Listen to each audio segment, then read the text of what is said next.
order. The form is back for another weekend. This weekend we look forward to Group 1 action back at Ellerslie. Also Group 1 with the Kiwis heading across to Australia as well. So to talk about all of this action, joining us is the full team, Leith Innes, Bevan Sweeney and Aidan Rodley. And here's what's coming up. Firstly on our agenda, we'll be touching on the Group 1 New Zealand Thoroughbred Breeders' Stakes out of Ellerslie, our racetrackers, the weekend features including the Riverton Cup down south, the Kiwis and Oz. We look forward to Orchestral and Legato heading across there. The weekend harness preview with the Whale Group 1 action out of Addington, and to round out the show, our best bets.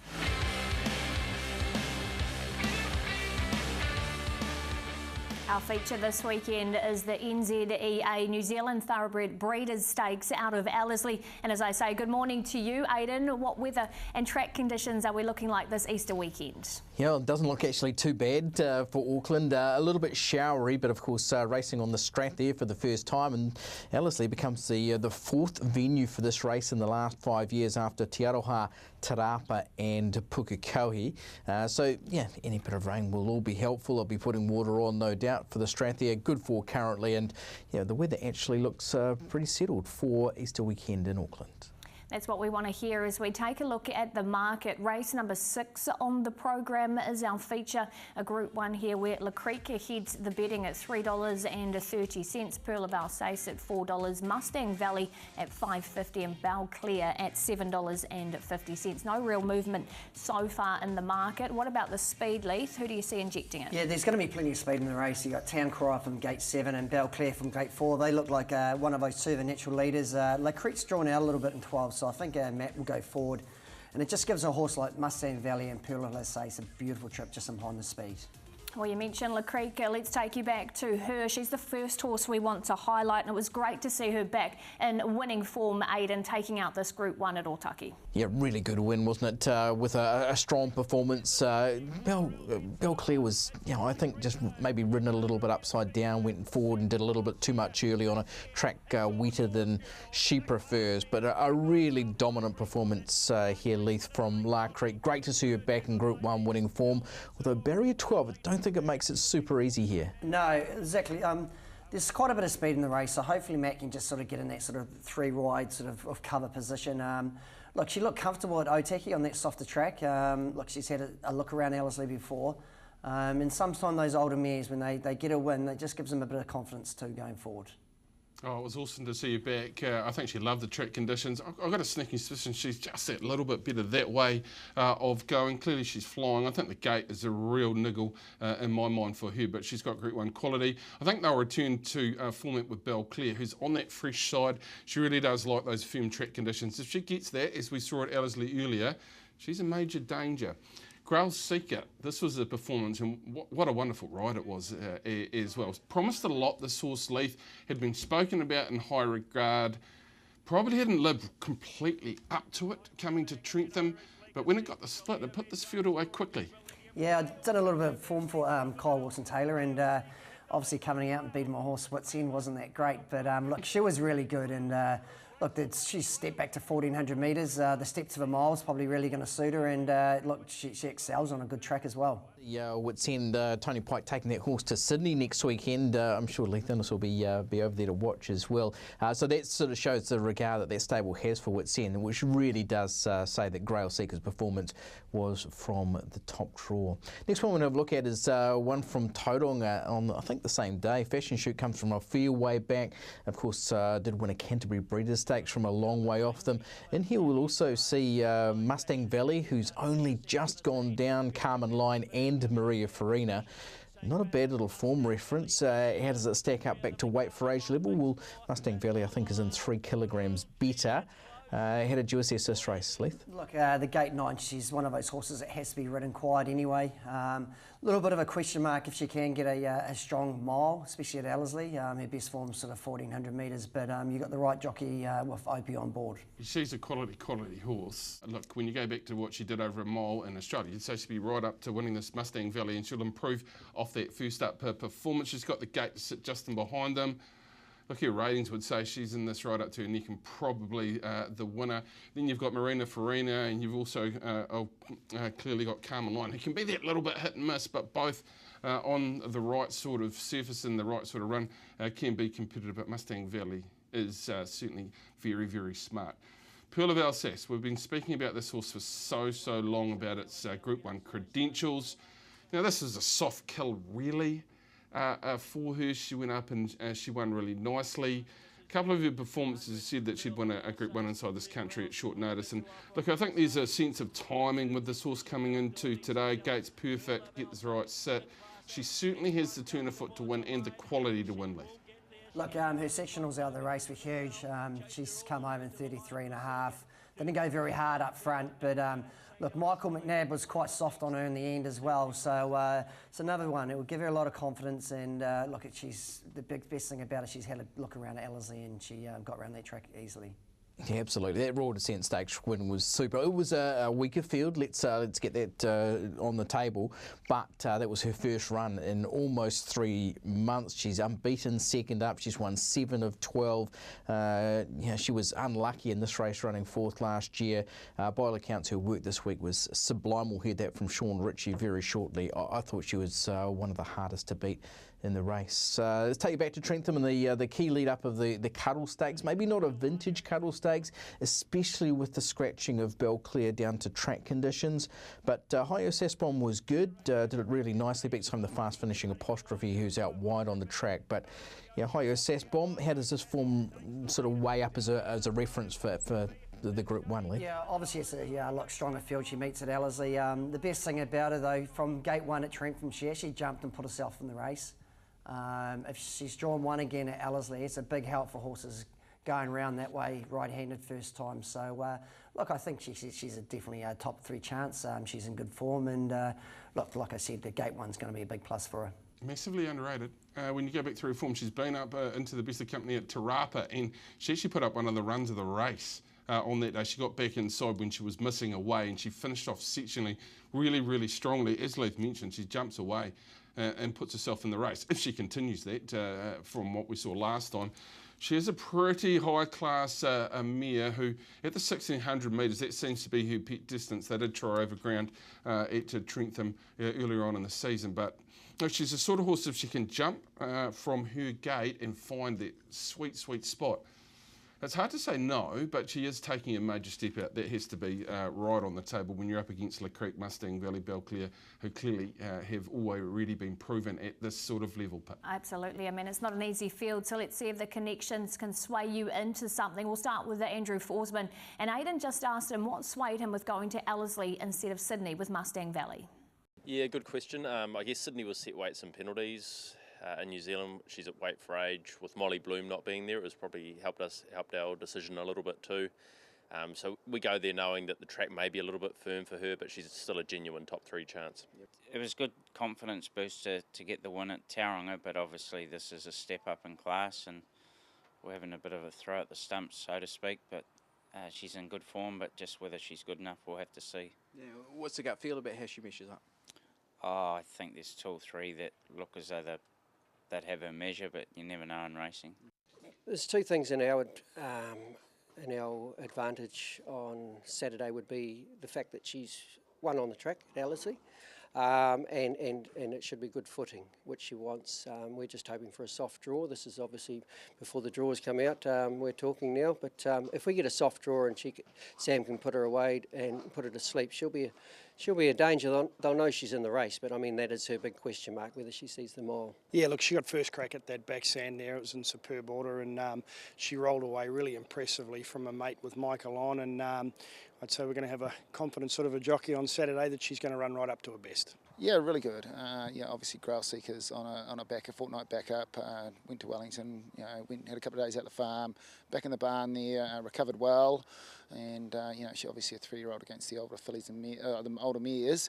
It's usually a little bit of a stiff ask, but we think she's got a good load of ability there that she should be competitive. And she's back out to the mile, where she's been competitive at group level before, admittedly only at her own age. But she's her confidence is high after a fortnight ago. So hopefully she's right in amongst it on the weekend. We know it's been a journey with Carmen Lyon, but there's been some top line performances along the way with her.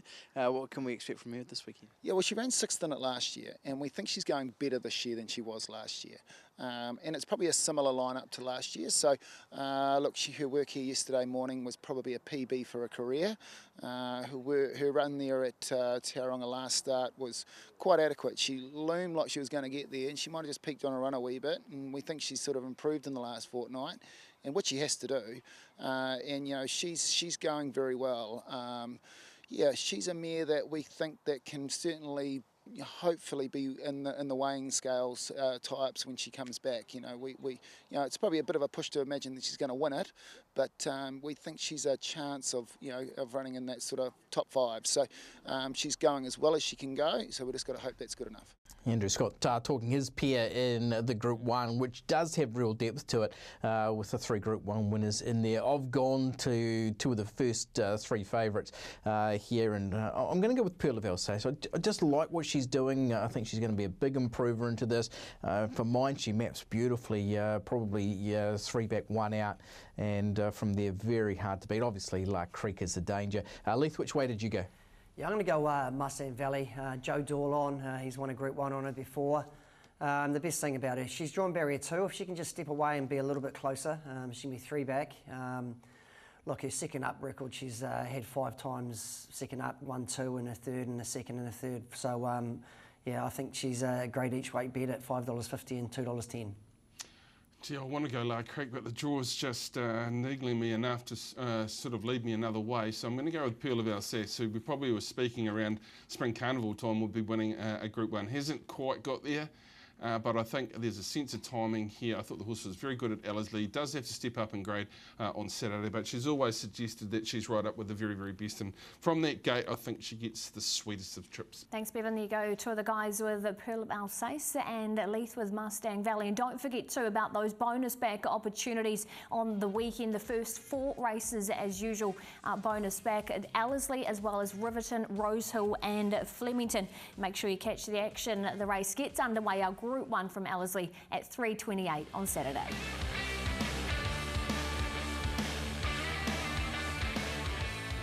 Time for a racetrackers. Leith, who's your one this week? Yeah, I found Shamoose, Ron Dixon-owned horse trained by Robert and Wellwood and Roger James. This race at Pukekohe a couple of weeks ago was massive.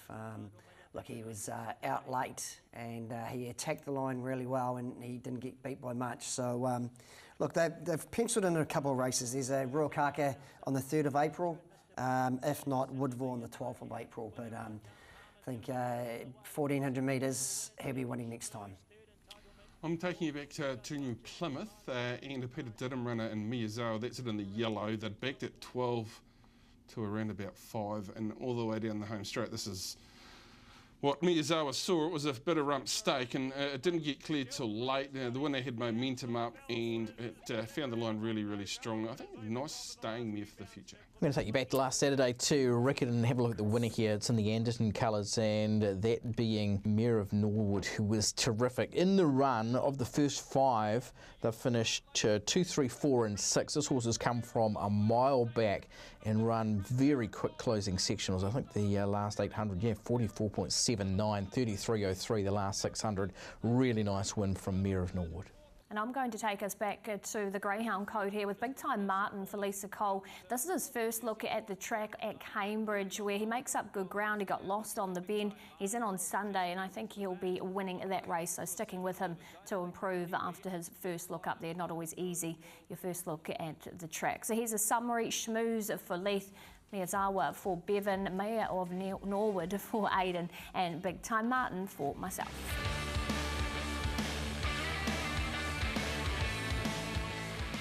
The feature meeting is down at Riverton. It's a Riverton Cup Day. So Aidan, what are the weather and track conditions looking like down south? Also good down there, Pippa. A lot of wet leading into Saturday's meeting. Saturday itself actually doesn't look too bad. It might escape rain on the day, but already heavy 8 conditions. It will stay in that heavy 8 range looking at the weather. We've got Thursday, Friday, rail in the true position and high of just 16 degrees. So yeah, it's definitely autumnal weather conditions for Riverton Cup Day. So we're looking for heavy trackers on Saturdays. We take a look at the feature, race number 8 on the program, and heading the betting is Prince Albie at $2.70 from Chocalia at $2.80, and then you're getting out to Capo dell'Impero at $6, the only other runner in single figures. Let's take you back to Chocalia, your second favourite when winning here last time, Aidan, and the extra distance certainly looks ideal the way she wound up late. Chocalia's been terrific. He won 3 of his last 4. He was a Dunedin Cup winner going back 3 starts. Terrific at Gore. And the run in between was second and behind Lochnabury in the Invercargill Cup. Yet there's a swing, I think, of 8 kilograms towards Chocalia. Boy, he's been in super form, Leith. He certainly has, A-Rod. Like you said, the Donovan Cooper, the 4 kilo claimer, is definitely going to help him this week. He's riding well. Actually rode this horse in his first start, A-Rod, and he was a little bit naughty, but his manners are improved since then. But like you said, he's had 6 starts down south now for 3 wins. He's flying. Yeah, he's a form horse and a real contender. The stable's also got a really handy horse in Prince Albie. He's won 6 of 27, proven on heavy going. This was over 1,500 metres last time out, and he was very good at Wingatui's scoring, getting up to a middle distance. We know he's well capable. He was going around in a Wellington Cup a couple of starts back, maybe underperformed that day, but Prince Albie's got to be a big chance in this too, Leith. Especially if it gets really heavy. I think the heavier it gets, the better chance he has in the race. Interesting, Terry Mosley gets a ride this week, but he's still well weighted at 55 kilos. In the end, I've gone with Prince Albie on top. I didn't think there was much between Prince Albie and Chocalia, but I think Kelvin Tyler might be leading in the winner one way or the other. Leith, who did you go with? Yeah, I'm going to go Chocalia. Look, I just think they're 4 kilos off his back. Donovan Cooper knows him. I think he'll give him a good ride this Saturday. I think he's the hardest to beat in the race. There you go, the Kelvin Tyler Quinella for the boys. As we now head back off to Ellerslie, we're going to take a look at race number 2 on the program here. It's the Barfoot and Thompson over the 1,400 metres. My Annie Bell favourite, $3.80 for the Calsos. New Millennium at $4 and Darcy's Angel at $5.50. So that's a look at the market. Let's take you back to some form. And leading in here was My Annie Bell, ends up finishing 3rd. Aidan thought she was gone, but she fought back nicely. Yeah, pretty brave here from what is obviously a really talented filly, 3-year-old filly by Snitzel that goes around in Marie Lester's colours for the Kelsos. We've got a big day in Melbourne, obviously. The form's been rock solid, and we know she's capable. Leith, I know you've had a high opinion of her the whole way through. Yeah, they probably just went a little bit hard in that race. You saw Butterfield get home from a strong tempo. She looked like she was gone, and she sort of fought back the last 200 metres where, look, she's done well to fight back for 3rd. I think the step up to 1,400 metres is really going to suit her. Getting expensive, Lethal, getting expensive. Been a couple of short prices here and hasn't quite followed through them. Yes, her form is rock solid, and there's a win at short notice for her somewhere. The draw's a little bit of a niggle for mine. It's all price driven with My Annie Bell for me. A New Millennium is a horse that has been around in some really nice grade. This was in behind Grail's Seeker, so this form definitely should stack up, and the horse was game, you would say, while one was sprinting away down towards the inside part of the track. Left probably wasn't the perfect place to be by this part of the day, but this horse in good grade has put up a couple of very similar performances. Yeah, look, you think the firmer track's going to definitely suit her as well. Like, she was really brave. She'd done a little bit of work early in that race as well, and to hold on for 3rd in a pretty strong field. This field's probably a little bit weaker, to be fair, so she's definitely a top 3 chance. Yeah, obviously that form's good, isn't it? Grail Seeker is going around the Group 1, and Witsend is heading off to Group 3 in Sydney next weekend. So, you've got to say New Millennium's right in this for sure. Absolutely. Well, again, let's head back to connections. Ben and Ryan Foot have 2 in the race, and Aidan just asked Ben if the New Millennium's always shown him this type of ability. Yeah, she's always shown a lot of ability. I guess that was her pet distance as well, 1,400, so we're always expecting a strong performance. And what about Secura Season? Obviously winning in the last couple of starts. How's her progress been? No, she's good, yeah. We were it was a big step up in distance from 14 to 2,000, but we thought we'd have a look at the lowland, but she didn't quite see it out, so dropped it back to 1,400, which is probably more her distance at the moment. Yeah, the big question mark, I suppose, is stepping back from 2100 in relatively recent time, 3 weeks. But she just sort of failed to see that last couple of hundred out. So we've kept her nice and fresh. We've done a lot of work with her. She had a week off and just a couple of quiet gallops. She seems to be at her best around that mile mark. So, you know, obviously we've got a high quality horse. We're just hoping that the 1400 suits better than the staying trip. Trying to get her to an Oaks didn't work at all. Well, she just pacework being Wednesday. She had a nice hit out yesterday. Put Mick Bratton on her this morning just to see how she was hitting out. Very good judge, and he was very happy with her. So her work was good yesterday. But she's one of these horses that just is so relaxed and laid back. As you saw her walking off, then she only puts them when you ask her, and that's we didn't ask her for too much yesterday.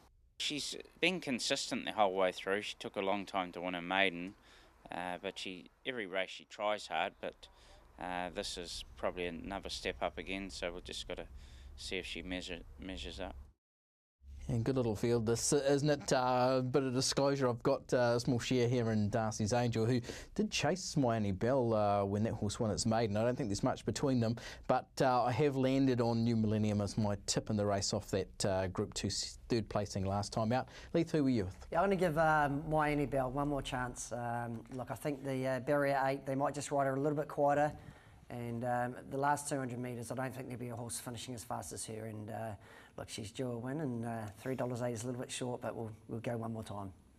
I'm going to do something a little bit unusual. I'm going to go with Nafidi. I know it's coming back from the 2100 metres to 1400 metres, but I just love this horse's progression. I don't think that really has stepped up over ground very proficiently, albeit it was a good effort after working hard at its most recent performance. It's coming up a month between runs, 1400 metres it's placed at. It's got to draw to lead and not really get any pressure. I thought it was decent sort of each way, and my play in the race, Nafidi for the Richie and Murray team. Looks a good betting affair. So that's a look at all of the Kiwi races we want to highlight. Don't forget to check in with the Punters Lounge live nice and early on Saturday, 11 a.m. with Bevan Sweeney.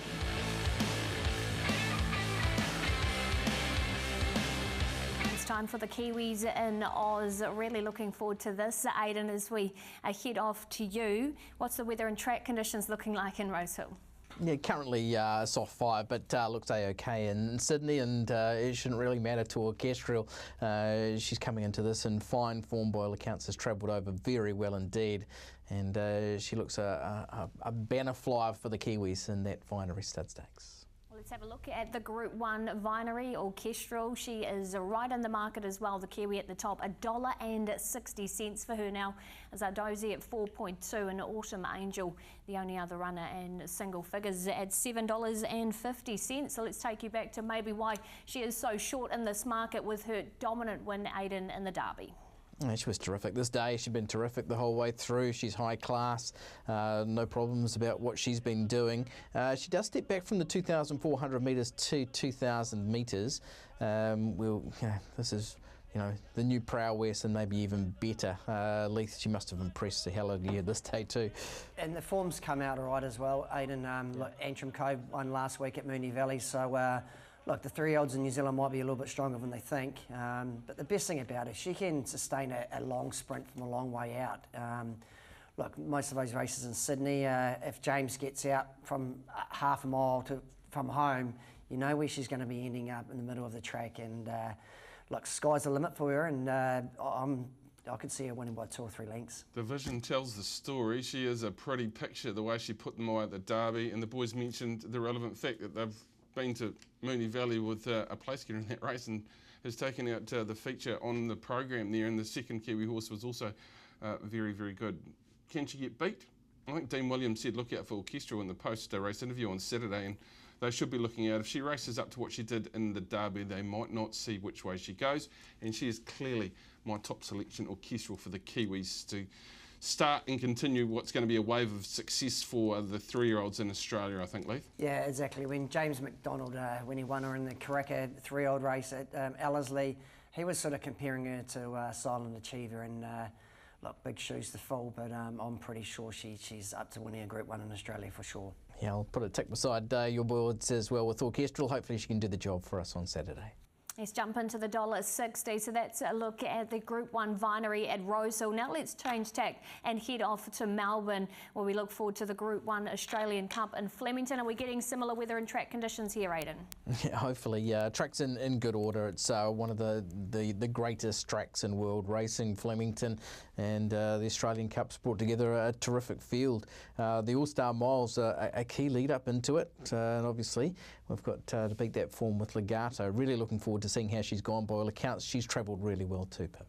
Well, let's take a look at that market. Race number 8 and see where she is in the betting. You can see she's at $13 with Mr. Brightside hitting the market at $2.50. Pride of Jenny, who beat him last start, at $3, and a Tissue at $6.50. We want to touch on the Kiwi first. Let's go back to Legato in the Bone Crusher New Zealand Stakes. What did you make of her run here over the 2,000 metres, Aidan? No, her run was superb. Just caught a little bit by how well Vencedor kicked. It was a very good performance from the winner. But 2,000 metres, Wait for Age, this is in her wheelhouse. I don't think there's any problems with the middle distance, and she does have a very quick finish. We know Pride of Jenny is going to be out in front. I think she can run her down. Yeah, definitely. Look, I think both her runs at Ellerslie, we've noticed the last sort of 150 metres she's been running out a little bit. I think she's definitely naturally better left-handed. Look, in that race, last start, she still came home in 33.9. So, look, she's going well. She copped a little bit of interference for a round to go in that race as well. So, look, I think back to the big roomy track at Flemington, where she's won the Australian Cup on, the Australian Guineas on.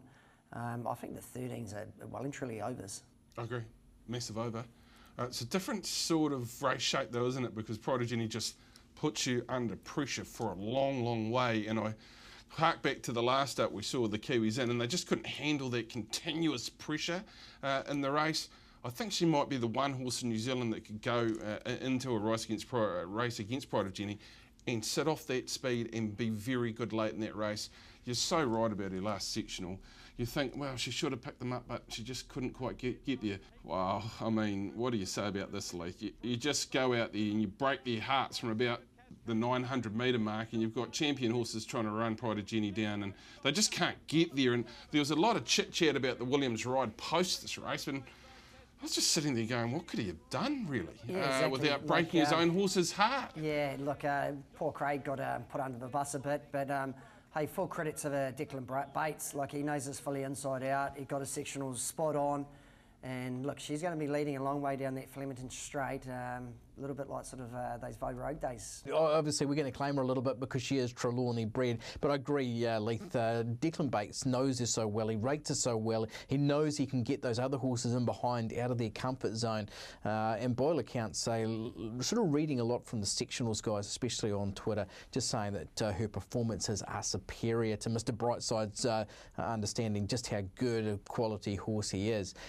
Maybe that's where Legato does get her opportunity to have a crack if it really does go too hard and the 2,000 metres sets up, because we know she does have that blistering finish. She's shown on Flemington and Australian Guineas as well. But in the end, I've settled on the leader in the race, Pride of Jenny. I think she's the one to beat. Such a quality Group 1 Australian Cup, and it was great to see the Kiwis picking up the win against Australians last weekend. Let's hope it can continue this week. Go the Kiwis across the Tasman.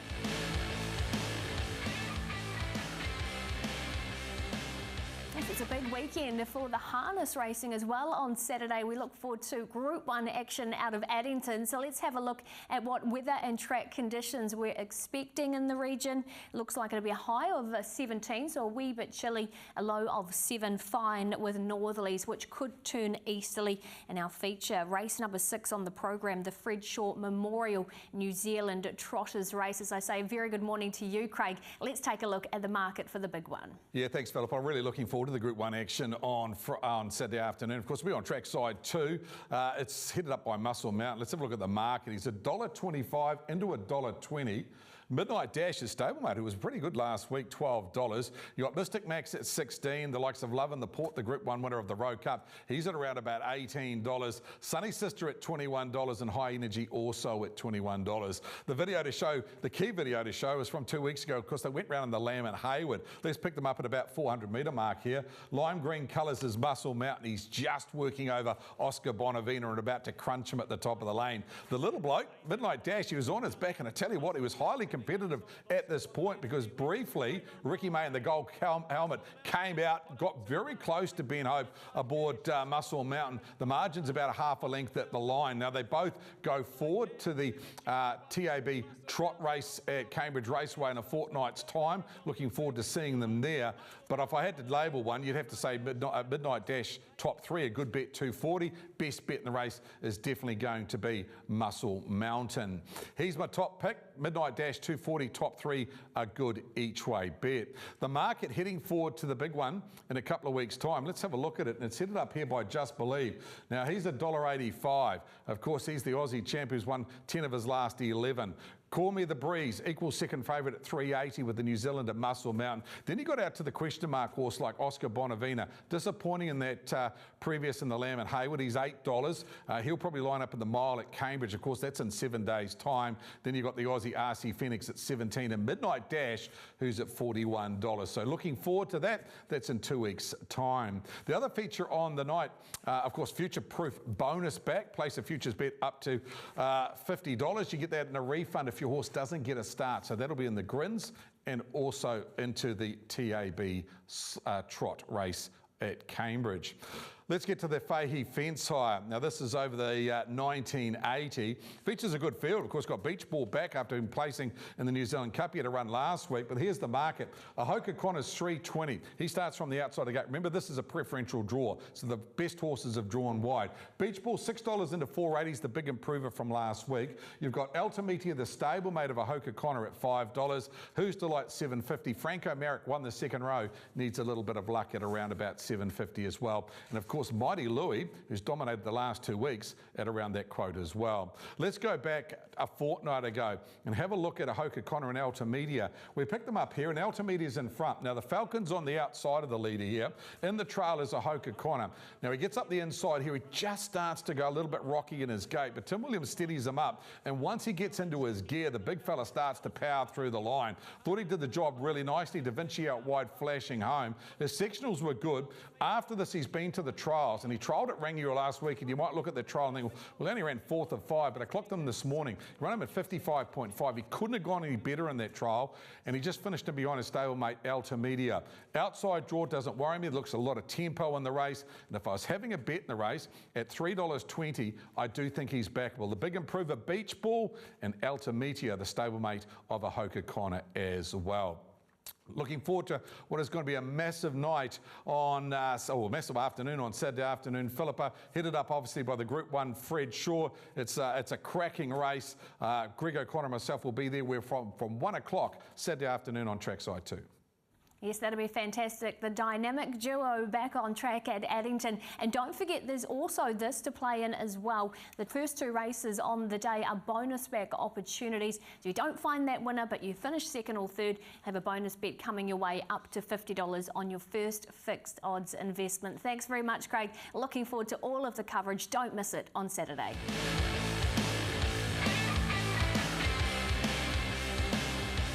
Time for best bets on the form. We've been a little bit in and out over the last couple of weeks, so let's try and get a better week this time. Leith, who have you with this time? I'm going to go to Ellerslie on race 3 on Saturday, the maiden 1200. Villa Belmiro, Nigel Tiley trained runner. Jumps in from gate 1. He was only just got beaten last start. The win's coming, and I think it's going to be this Saturday. I'm going to Pukatero, who I think is an ultra smart horse. I've loved its 2 trials coming back in this preparation. Clearly things went wrong at the end of last preparation with this horse, but it's coming in fresh. It does have to carry 59, so is it up against a little bit, and it is a serious horse to follow post what it does on Saturday. And Captain Aidan Rodley said I can give you an Easter special. You can go to Otaki on Monday, Sway Nest Day. You can do whatever you like, Bevan. You know that. Let's have a look at mine. I found it really tough. I'm going Imperial Empress in the first race at Ellerslie on Saturday. It was one of those horses, Michael McNabb winning on it this day. He said to me, whatever happens, make sure I'm on this horse next time round. So I'm just going to take his tip and make it my best. I like that, Aidan. A bit of inside oil, and I'm going to go for a greyhound at Cambridge on Sunday, Portland Pippa. I didn't want to go for anything short. She's a greyhound with a lot of upside, ran the fastest time last time she was on this track of the day, so I'll stick with Portland Pippa to win on Sunday. Let's have a look at a summary. Imperial Empress for Aidan, Villa Belmiro for Leith, Pocatero for Bevan, Portland Pippa for myself, and the whale jumps in with Black Mac. Those are your best bets for the weekend, and that concludes the show. Once again, team, thanks for all of your input. We're really looking forward to the action, not only here at Ellerslie and all of the coverage, but across the Tasman as well. Good luck to everyone and happy punting.